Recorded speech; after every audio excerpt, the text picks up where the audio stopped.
I think I didn't do anything wrong, just acted on something that was already broken. That's what I told myself the morning the envelope arrived, the one with my name in cold, printed letters and his lawyer's return address. Before we dive deeper into this story, I have one small request. Please subscribe, drop a like, comment, and hit that hype button to boost this channel so more people can discover these incredible stories. I'm not a bad person, or at least that's what I keep telling myself. I didn't plan to ruin everything. It just happened while he was gone. Ethan left for a 3-day work trip, and by the time he came back, I'd done something I can't take back. The worst part, I didn't even feel guilty at first. I felt wanted, seen, alive for the first time in years. Everyone keeps saying cheating is unforgivable, but what do they know about feeling invisible in your own marriage? Ethan used to look at me like I was the only person in the room. Lately, he barely looked at all. So when his best friend Liam started paying attention, laughing at my jokes, asking how I really felt, I let myself believe it meant something. I told myself I deserved it, that Ethan would never find out, that a few stolen nights couldn't possibly destroy everything we built. I was wrong. Because the morning he came home, there was a knock at the door. A courier, a thick envelope with my full name printed across it. And in that moment, I finally understood what regret feels like. Ethan had only been gone for 12 hours when the silence started to bother me. The kind of silence that fills every corner of a house and makes the air heavy. He'd left early that morning, suitcase in hand, telling me he'd call once he checked into the hotel. I smiled, kissed his cheek, said I'd miss him. It was the sort of polite goodbye married couples give after too many years of routines and not enough warmth. When the door shut, I didn't feel sad. I felt relieved. I told myself it was normal to enjoy the break. Every couple needed space, right? Still, by noon, I'd walked through every room twice just to prove to myself I wasn't waiting for him to text. He didn't. Instead, Liam messaged, "Grabbing drinks with the guys tonight, you should come. Don't want you getting lonely." I stared at that text for a long time. Liam, Ethan's best friend since college, the one who'd been around for every birthday, barbecue, and awkward double date. He'd always been easy to talk to, too easy. I told myself he was just being friendly, that going out didn't mean anything. But the way my stomach fluttered said otherwise. By 5, I was in front of the mirror. Putting on the lipstick Ethan said made me look too much. I told myself I wasn't dressing for anyone.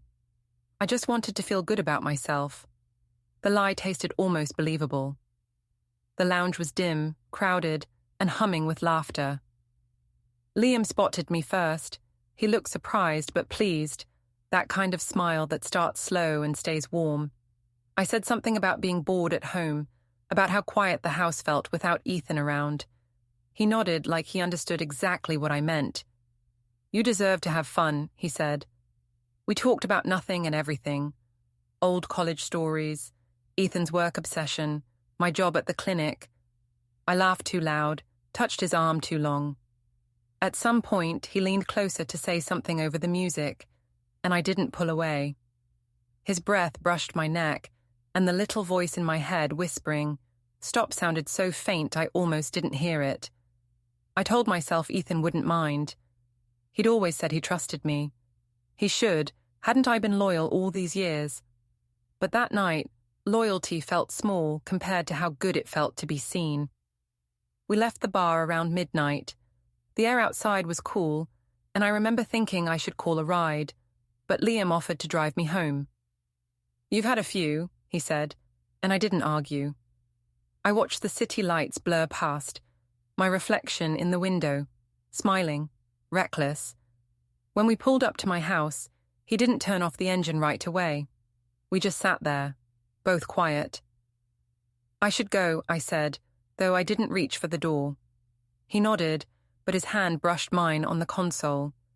It lingered there, hesitant, waiting. I don't know who moved first. Maybe it was me. Maybe it was both of us. All I know is that when he kissed me, it felt like a choice I'd already made hours before. Everything after that was a blur. the dim hallway light, my pulse hammering in my ears, the sound of my own voice saying his name like it wasn't wrong. I told myself it didn't count. Ethan was miles away. Nobody had to know. The next morning, I woke up in Liam's apartment. My head throbbed and my stomach twisted, but not from regret, at least not yet. Liam was still asleep, his phone buzzing on the nightstand with a text from Ethan. "How's Isolde?" "She gets anxious when I'm gone. Keep an eye on her for me." I stared at it until the screen went dark. That was the first time it hit me what I'd actually done. Ethan had trusted me, trusted both of us. I could almost hear his voice, soft, calm, the way it always was when he said he believed in me. My chest tightened, but then I thought of how distant he'd been lately, how every conversation turned into a discussion about bills or work, or Nora's school schedule.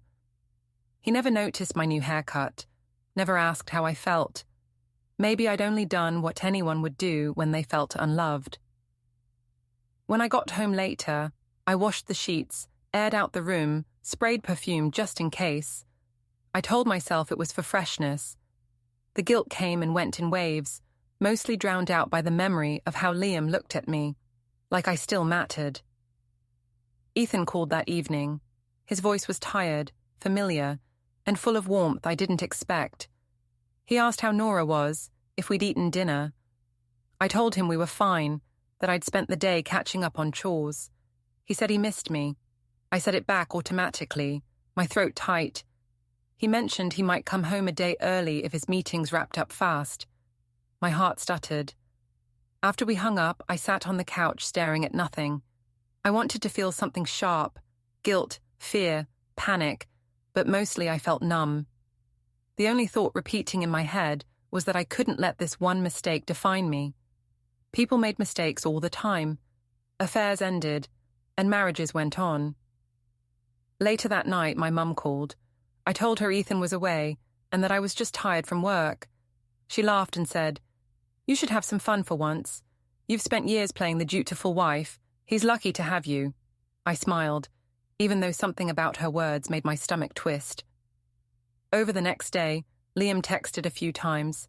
"Had a good night. You okay?" I replied that I was fine, but that we should forget it happened. He didn't argue, just said, "Whatever you need." But there was a tone under it, a smugness, that made me uneasy. By the time Ethan's car pulled into the driveway that Friday afternoon, I'd convinced myself everything was normal again.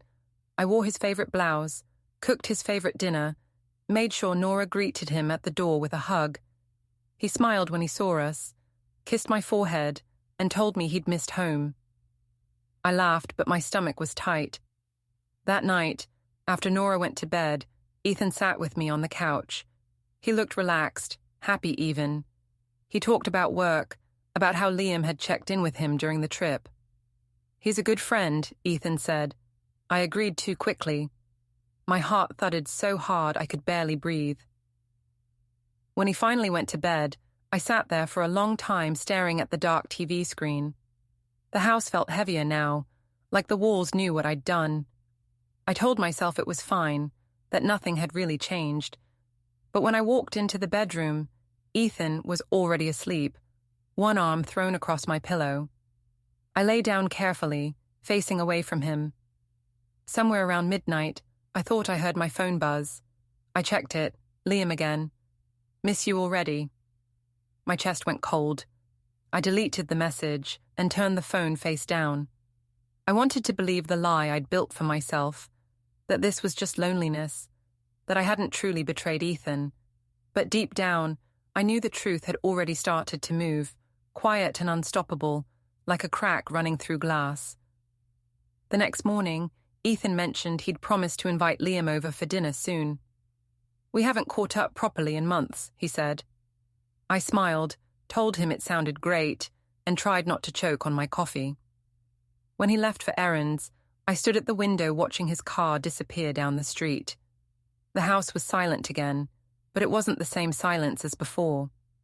This one felt alive, watching, waiting. I told myself everything would be fine, as long as no one ever found out. I was wrong. The morning after Ethan came home, everything felt strangely calm. Too calm. He was cheerful, chatty even, asking about Nora's homework and the groceries, like nothing was wrong.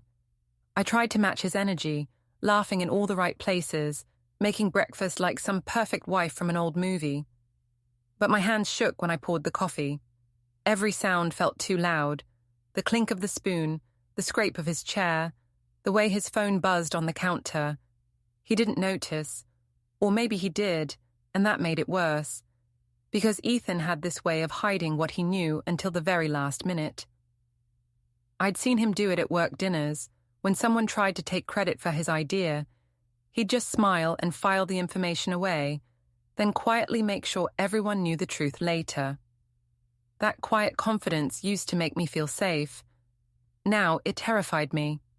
At work, I tried to distract myself. The dental clinic was always busy on Mondays, and the front desk was chaos. Patients rescheduling, insurance forms piling up, phones ringing non-stop. Normally, I liked being in control, the one who could calm everyone else down. But that day, I couldn't focus. Every time my phone lit up, I expected Liam's name to appear. It didn't.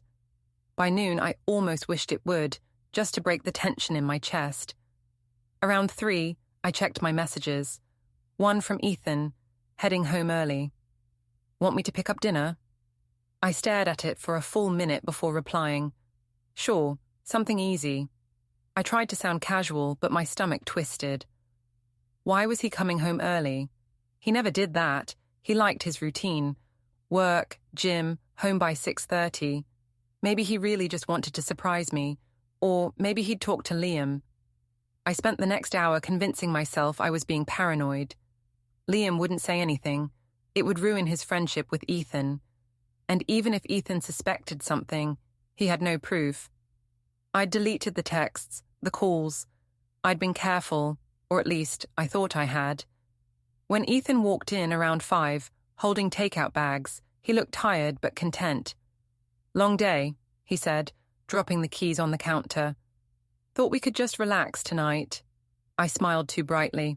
Sounds perfect. We ate on the couch, watching a show neither of us paid attention to. I laughed at the wrong moments. He didn't call me on it. Instead, he leaned back, eyes on the TV, and said, "You've been quiet lately." My throat went dry. Just tired from work. He nodded slowly. Liam mentioned you've been stressed. Said you two talked a bit while I was gone. The room tilted for a second. I kept my face neutral. We talked a little, sure. He checked in. Ethan didn't respond. He just looked at me, really looked at me, for the first time in weeks. I forced a smile, picked up my empty container, and walked it to the kitchen like I hadn't just been stabbed through the ribs. In the sink, I could see my reflection in the window. I looked fine. Normal. The kind of woman who hadn't betrayed her husband with his best friend. I practiced my calm face until he joined me. "You okay?" he asked.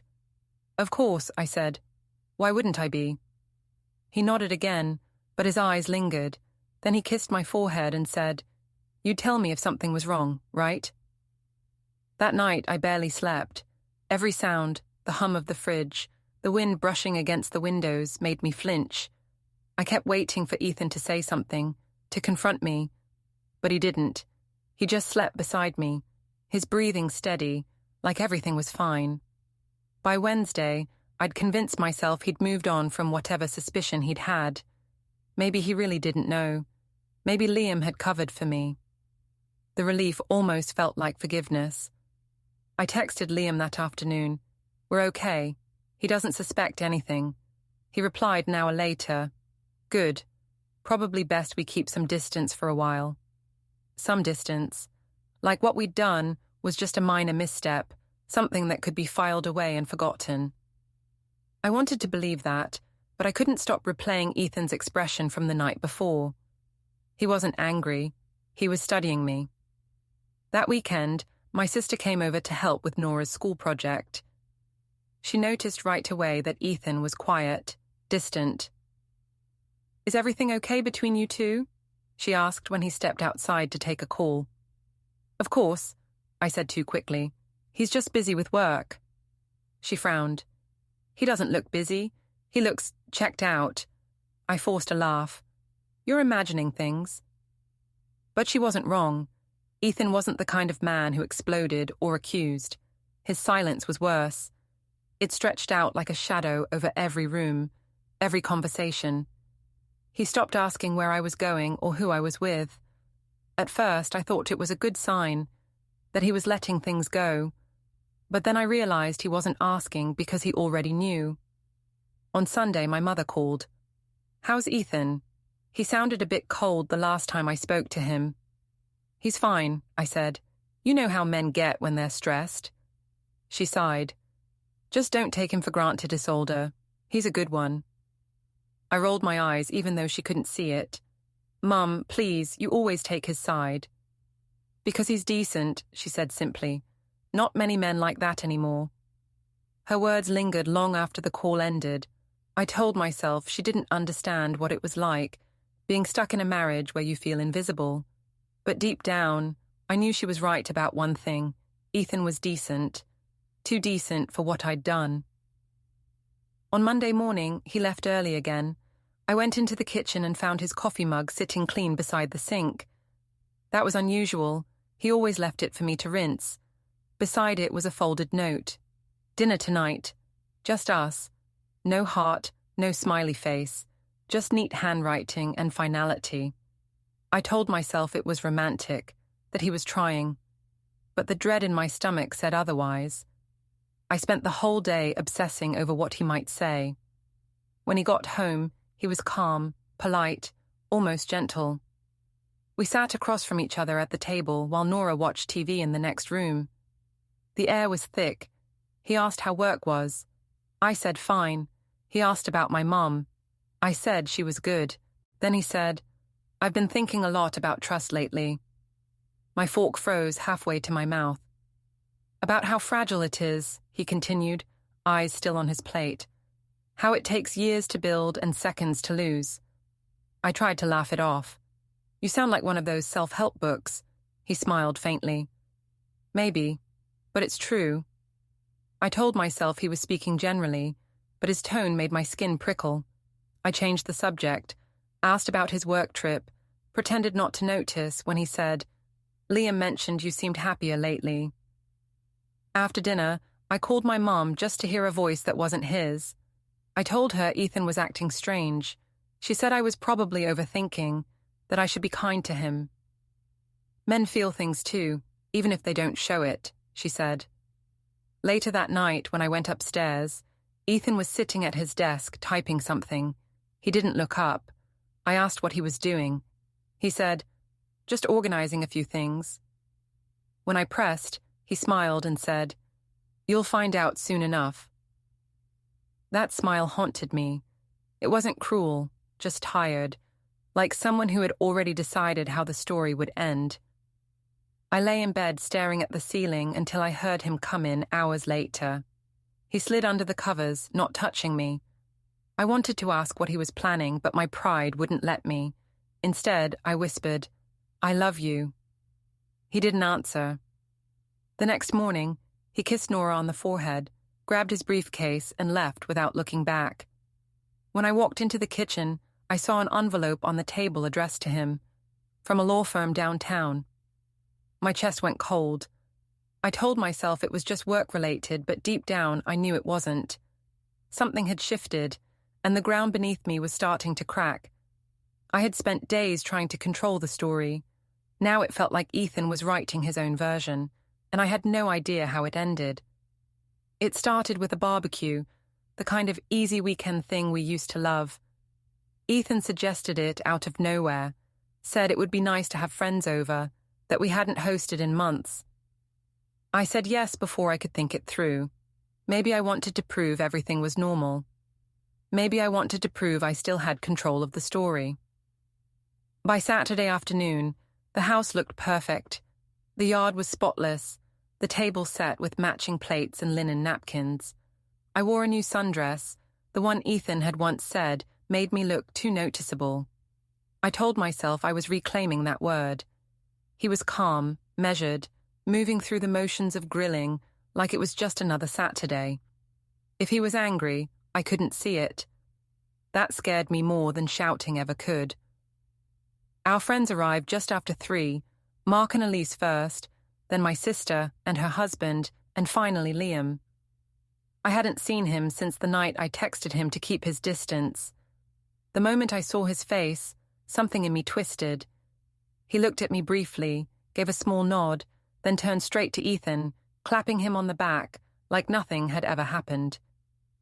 Ethan greeted him easily, too easily. They stood there talking about work, about old college memories, like two men who hadn't been torn apart by betrayal.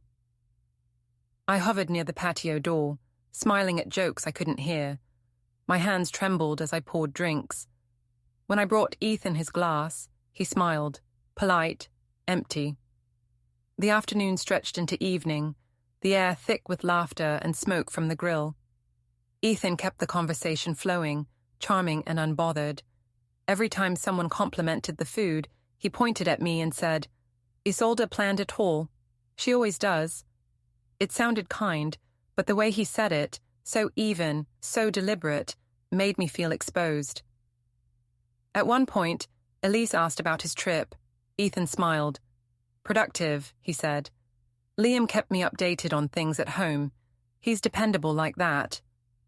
Liam's hand tightened around his beer bottle. "Yeah, I try," he said lightly, but he wouldn't look at me. Everyone laughed at something Mark said about work travel being a vacation in disguise. I laughed too, even though I hadn't caught the joke. I just needed to fill the space. Later, after everyone had eaten, we moved to the fire pit. Nora was inside watching a movie, the adults scattered in chairs with drinks and soft music playing. That was when the conversation turned to marriage, the easy kind of small talk that turns sharp without warning. Elise was talking about how couples needed to communicate better. "I always tell Mark everything," she said proudly. I smiled. "That's sweet, but sometimes honesty just causes more trouble than it's worth." Ethan chuckled quietly. "You think so?" "It depends," I said, forcing a playful tone. "If we told each other every thought, we'd all be divorced." Mark laughed, but Ethan's expression didn't change. "Or maybe we'd just know who we really married," he said. The air shifted. No one else seemed to notice, but I did. My stomach clenched. "You sound like you've been thinking about this a lot," I said. "Maybe I have," he replied calmly. Then he turned to Liam. "What do you think? You've known us both forever." Liam froze. "About what?" "About whether honesty is worth the fallout." Liam swallowed hard, his voice unsteady. "I think people make mistakes sometimes. Doesn't mean they're bad people." Ethan smiled faintly. "Good answer." I wanted to disappear. The conversation drifted to other topics, but my pulse never slowed. Every laugh from Ethan felt like a blade sliding between my ribs. He wasn't confronting me directly. He was performing, making sure I felt the walls closing in without anyone else noticing. When the guests finally left, I started cleaning up just to have something to do. Ethan stacked the chairs, silent. The sound of the grill lid closing made me jump. "Good night," he said simply and went inside. I followed a few minutes later. He was sitting at the kitchen table, his phone in his hand. "Did you enjoy yourself?" he asked without looking up. "It was fine," I said carefully. "Everyone seemed to have fun." He nodded. "You looked nervous all evening. Any reason for that?" I forced a laugh. I was just tired. Hosting always wears me out. "Of course." He stood, picking up a few empty glasses. Liam seemed uncomfortable too. Strange coincidence. Something in his tone made my skin crawl. "You're reading too much into things," I said. "You always do this. Look for problems that aren't there." He set the glasses down gently. "Maybe you're right. Maybe I'm imagining things." "Exactly." I smiled too brightly, relieved that he wasn't pushing. Then he said, "I'm sure I'll find out one way or another." I froze. "What's that supposed to mean?" He shrugged, that same calm mask back in place. "Nothing. Just that truth has a way of surfacing. It's inevitable. That night, I couldn't sleep. I kept checking my phone, half expecting another text from Liam, half dreading one. He didn't message. I scrolled through old photos, Ethan and Liam at our wedding, standing side by side, laughing. My husband's best man. My mistake. The next morning, Ethan left early again. I watched him from the window as he drove off, his movements deliberate, precise. I couldn't shake the feeling that he was playing a long game I didn't understand. When I got to work, I tried calling Liam. No answer. I texted, "We need to talk." He replied hours later, "Can't. Not safe. Not safe." My heart pounded. I left early, telling my boss I wasn't feeling well. When I pulled into the driveway, Ethan's car was already there. I hesitated before going in. The house was quiet, curtains drawn. He was in the living room, sitting at the desk with a folder open in front of him. "You're home early," I said. "So are you," he replied evenly. "I had some paperwork to catch up on." I nodded toward the folder. "Work stuff?" He smiled without humor. "You could say that." I felt the urge to ask more, but stopped. I didn't want to know. That night, I tried to act normal. Made dinner, talked about Nora's school project, pretended everything was fine. Ethan responded politely, mechanically. It was like living with a stranger who still knew all your secrets. Before bed, I found him sitting on the edge of the couch staring at his phone. "Are you coming up?" I asked softly. "In a minute," he said. I hesitated in the doorway. "Ethan, if something's bothering you, can we please just talk about it?" He looked up, his eyes steady. "Can we?" "Yes," I said quickly. "You've been acting distant and it's making me anxious." "Anxious?" He tilted his head slightly. "Interesting choice of word." I sighed. "You're twisting everything I say. I'm trying here." He stood, slow and calm. "Are you?" "Yes." My voice broke. "Why are you doing this? If you're angry about something, just say it instead of punishing me with silence." He looked at me for a long moment, then said quietly, "You keep using that word. Punish. Like you think I want to hurt you. I don't. I just want the truth." I froze, searching his face. "The truth about what?" He didn't answer.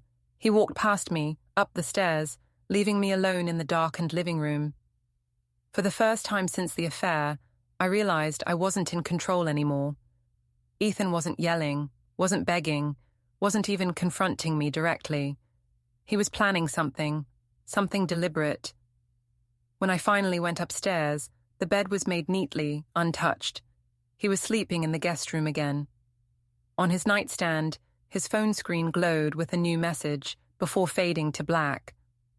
I caught a glimpse, an email subject line that read, "Evidence received." I stood there, heart hammering, staring at the closed door.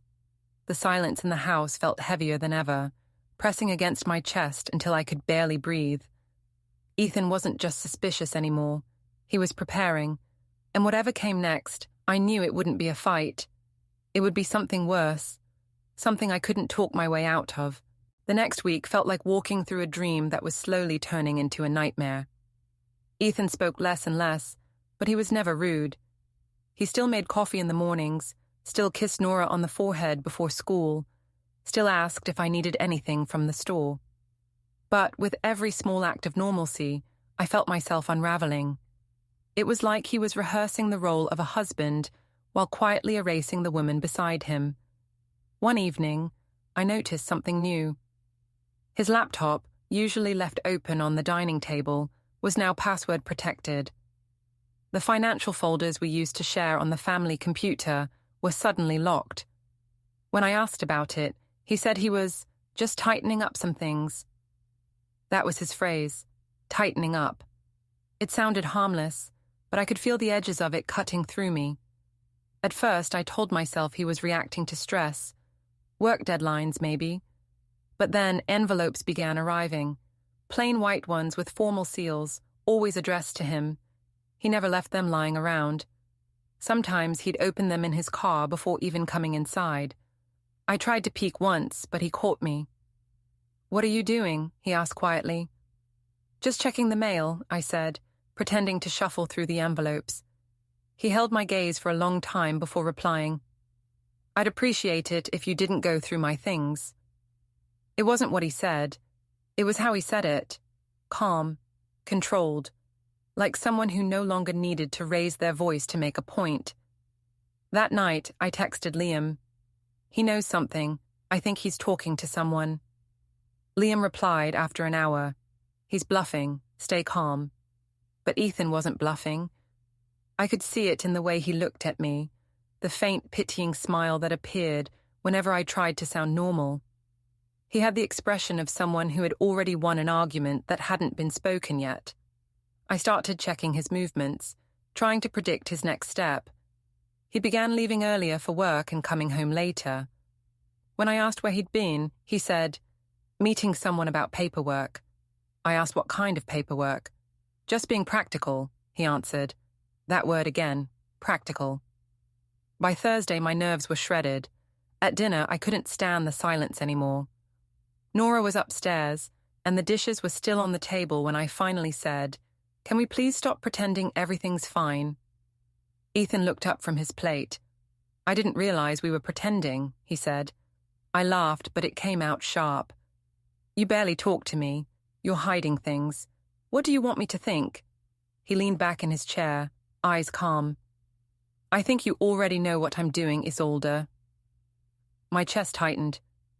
"If you're angry, just say it. Stop playing games." He shook his head. "Games are for people who still want to win something." I wanted to scream, but I couldn't.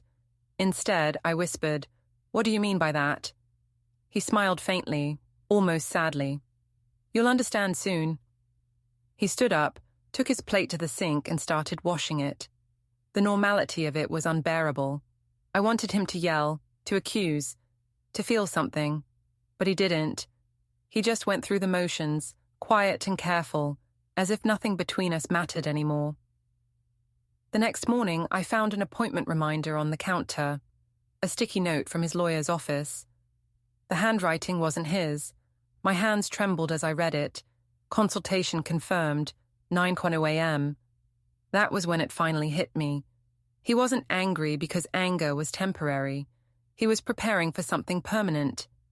I spent the rest of the day in a fog. At the clinic, I made mistakes, forgot appointments, snapped at a coworker, spilled coffee on a patient chart. When my boss asked if everything was okay, I said I was fine, but my voice cracked. When I got home, Ethan's car was already in the driveway. He was sitting in the living room with papers spread across the coffee table. "You're home early," I said carefully. He looked up. "Just organizing a few things." "What things?" "Household matters," he said, as if that explained anything. I noticed one of the documents had my name on it. I moved closer, but he quietly covered it with his hand. "Don't," he said. Something in me snapped. "You don't get to treat me like a stranger in my own house." Ethan's eyes stayed calm. "You stopped being my wife when you made your choice." I froze. "What choice?" He tilted his head slightly, like he was giving me one last chance to be honest. When I said nothing, he stood and walked past me. "You don't even have the courage to say it out loud," he said quietly. I turned toward him, desperate. "Ethan, I made a mistake, okay? It was just one night. It didn't mean anything." He stopped in the doorway and looked back at me. "That's the problem, Isolde. You think meaning is what makes it real." Then he went upstairs, leaving me alone with the hum of the refrigerator and the sound of my own breathing. That night, I barely slept. Every creak in the house felt like judgment. I kept replaying every conversation we'd ever had, every time I'd dismissed him, mocked him, acted like he was lucky to have me. I used to think silence meant control, that whoever spoke less held more power. But his silence was different. It wasn't control. It was closure. By morning, I couldn't take it anymore. I followed him to his office, pretending I'd forgotten to tell him something about Nora's school forms, but I didn't go inside. I stayed parked across the street, and watched him walk into a building with a brass sign, Morrison and Field, Family Law. When he came home that night, I asked how his day was. He said, "Productive." "Did you go somewhere new?" He smiled without looking up from his phone. "No, same old places." I wanted to confront him, to admit everything, to cry and beg him to forgive me. But pride is a cruel thing. I'd spent years building an image of control, of being the one who never apologized first. I couldn't destroy it now, even if it meant losing everything. Instead, I tried to manipulate the story again. I called my mother and told her Ethan was being distant, maybe even cruel. She gasped and said, "I knew he had a cold streak. You've always given him too much credit." Her words made me feel better for about 5 seconds. Then guilt washed over me again. She didn't know the truth. None of them did. That weekend, I noticed more small changes. His clothes were neatly divided in the closet, half of the hangers empty. His favorite mug was gone. His personal documents had vanished from the desk drawer. The house felt lighter, but not in a good way, like something was being quietly erased. On Sunday evening, I found him in Nora's room reading to her. His voice was soft, steady. When he closed the book, she asked if he'd be home for her recital next month. He smiled and said, "Of course. I'll always be there for you." The words hit me harder than I expected. Not us, not we, just you. After she fell asleep, I cornered him in the hallway. "Ethan, are you leaving?"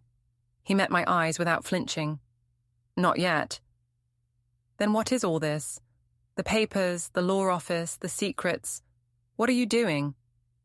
He studied me for a moment before answering. "I'm making sure what's left of this family stays safe, even from you." I wanted to speak, to defend myself, but no words came. He brushed past me, his shoulder barely touching mine. I turned to watch him go, and for the first time, I realized he wasn't punishing me. He was freeing himself. An hour later, there was a knock at the door. A courier stood there holding an envelope. Heavy, official, my name printed neatly on the front. "Mrs. Mercer?" he asked. My throat tightened. "Yes." He handed me the envelope and left. The paper felt cold in my hands. I already knew what it was before I opened it. Inside, neat black letters spelled out the thing I'd feared and earned in equal measure: petition for dissolution of marriage. And at the bottom, Ethan's signature. Precise, unshaking.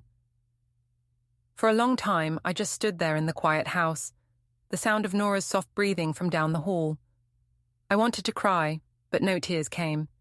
Ethan had finally spoken, and he hadn't needed words to do it. The envelope sat on the kitchen counter all night, untouched. I couldn't bring myself to open it. I made tea, paced the floor, stared at the sealed flap like it was a living thing. Part of me thought if I didn't look inside, it wouldn't be real.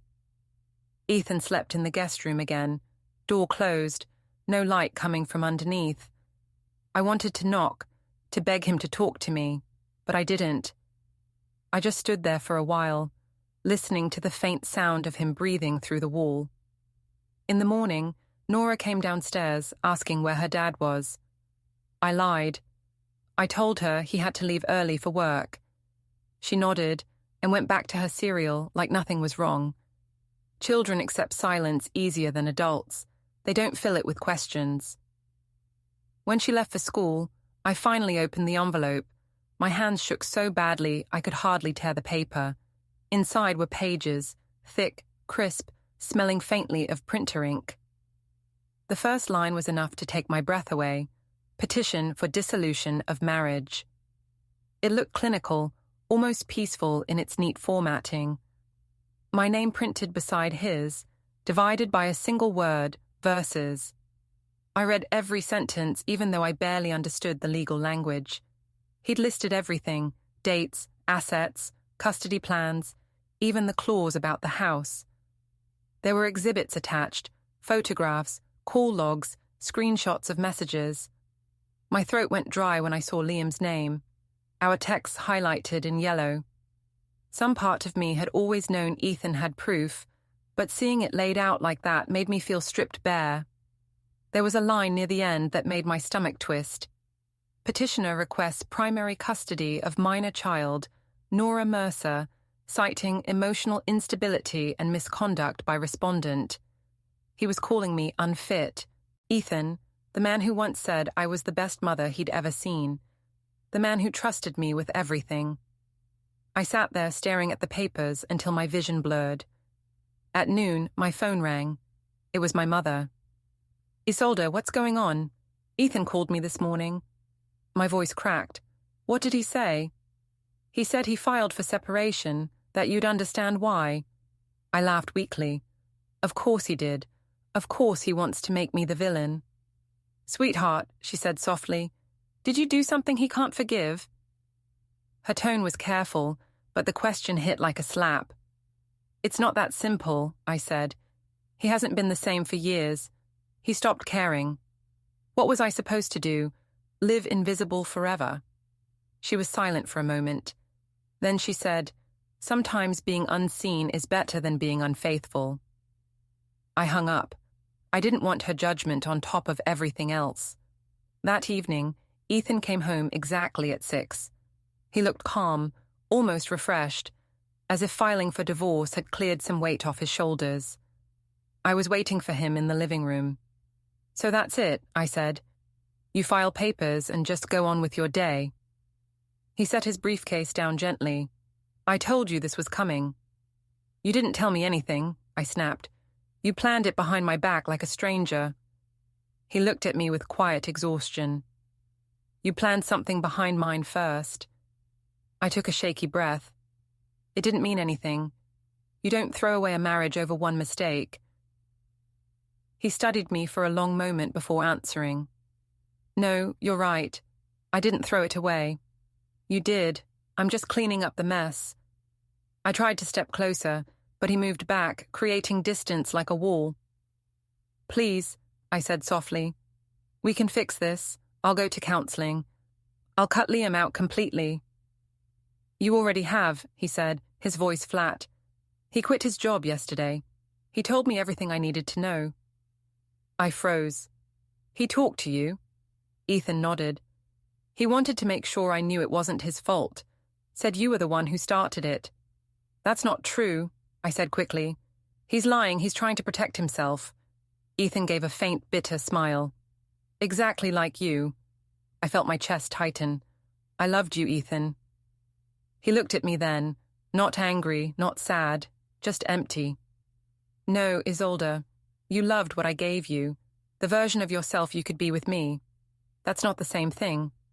I wanted to argue, but the words wouldn't come. He walked past me toward the kitchen, poured himself a glass of water, and said quietly, You should get a lawyer. The papers are straightforward. I'm not asking for anything that isn't fair. Fair? I laughed, but it sounded hollow. You're taking everything. The house. Our daughter. He interrupted gently. The house is for Nora. You can stay until the transition is final. I've already arranged the finances so she's secure no matter what happens. What about me? He looked at me over the rim of the glass. You'll manage. You always do. That night, I sat alone on the couch while he packed a small bag upstairs. I heard drawers sliding open, hangers clinking softly. Each sound was another nail in the coffin I'd built myself.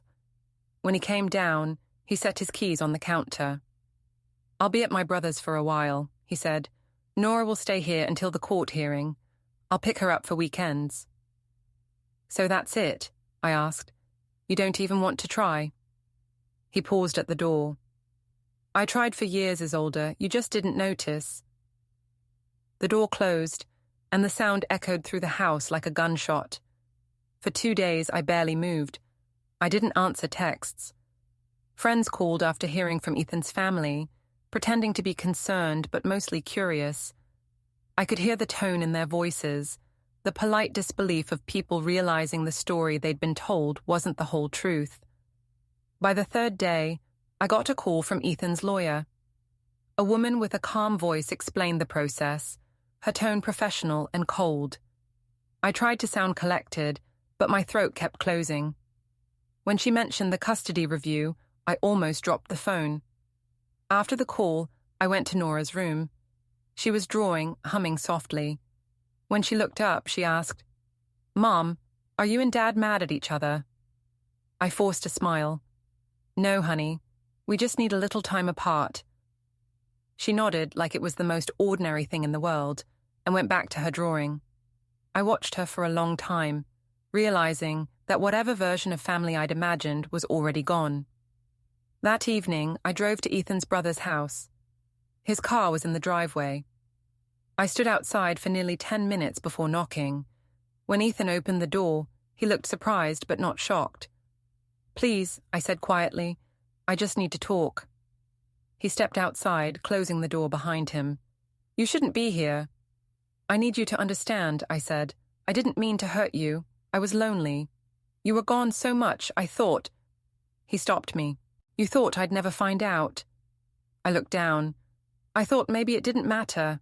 He exhaled, shaking his head. "It mattered, Isolde. Everything matters. That's what you never understood." I felt the tears coming then, unstoppable. "Please, Ethan, don't do this. Don't take her from me." He looked at me for a long time, and for a moment, I thought I saw something soften. Then he said, "I'm not taking her from you. I'm protecting her from what you've become." The words hit harder than a scream. I opened my mouth to argue, but he turned away, walking back toward the door. "Goodbye, Isolde." The door closed gently behind him. When I got home, the house felt foreign, like someone else's life left behind.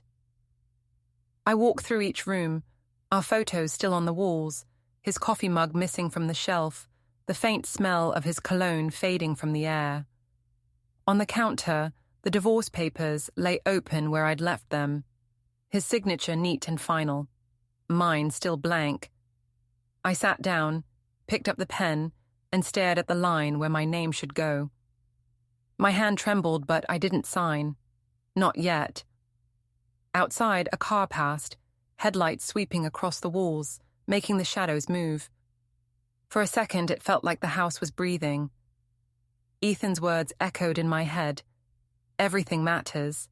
Maybe that was the lesson I was meant to learn all along, that every careless word, every lie, every moment of pride had led me here. Alone, surrounded by everything that used to mean something. When I finally looked up, the dawn was just beginning to break through the window.